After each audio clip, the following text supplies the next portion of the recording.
il y a des soirs où tout bascule. Des moments où un joueur ne se contente plus d'être brillant, mais impose sa présence comme une évidence. Dans un club comme le Real Madrid, où l'histoire est remplie de légendes et d'ego démesurés, devenir le patron n'est pas une simple question de talent. C'est une question d'autorité, de constance, et surtout de capacité à répondre présent quand tout le monde regarde. Et après certaines performances récentes, une question revient avec insistance. Vinicius Junior est-il redevenu le vrai patron de cette équipe? Pendant un moment, le doute s'était installé. Entre irrégularité, critiques et pression médiatique, certains pensaient que son influence avait diminué. Le Real Madrid a toujours eu cette exigence particulière. Ici, il ne suffit pas d'être bon, il faut être décisif, encore et encore. Et dans cet environnement, seuls les plus forts mentalement survivent. Mais ce qui est frappant aujourd'hui, ce n'est pas seulement son niveau, c'est la manière dont il s'impose dans les moments clés.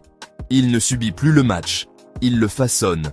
Ce qui distingue un grand joueur d'un leader, c'est sa capacité à prendre le contrôle lorsque tout devient incertain.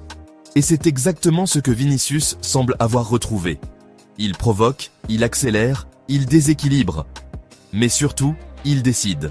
Là où auparavant, il pouvait parfois forcer ou disparaître, il choisit désormais ses moments avec plus de maturité. Son jeu est plus réfléchi, plus clinique, presque froid dans certaines situations.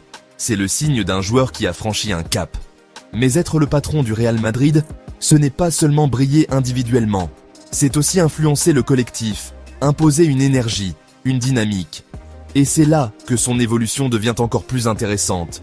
Son attitude sur le terrain en dit long. Il demande le ballon, encourage, provoque ses adversaires, mais surtout, il ne fuit jamais ses responsabilités. Dans les moments de tension, il ne se cache pas. Il devient le point de référence. Ce retour au premier plan pose aussi une autre question. Est-ce une confirmation durable ou simplement une phase? Car au Real Madrid, la hiérarchie change vite, la concurrence est permanente, les attentes sont immenses, et chaque match peut redistribuer les cartes. Pourtant, ce que montre Vinicius aujourd'hui ressemble davantage à une transformation qu'à une simple période de forme. Il joue avec une confiance retrouvée, mais aussi avec une maîtrise qui manquait auparavant.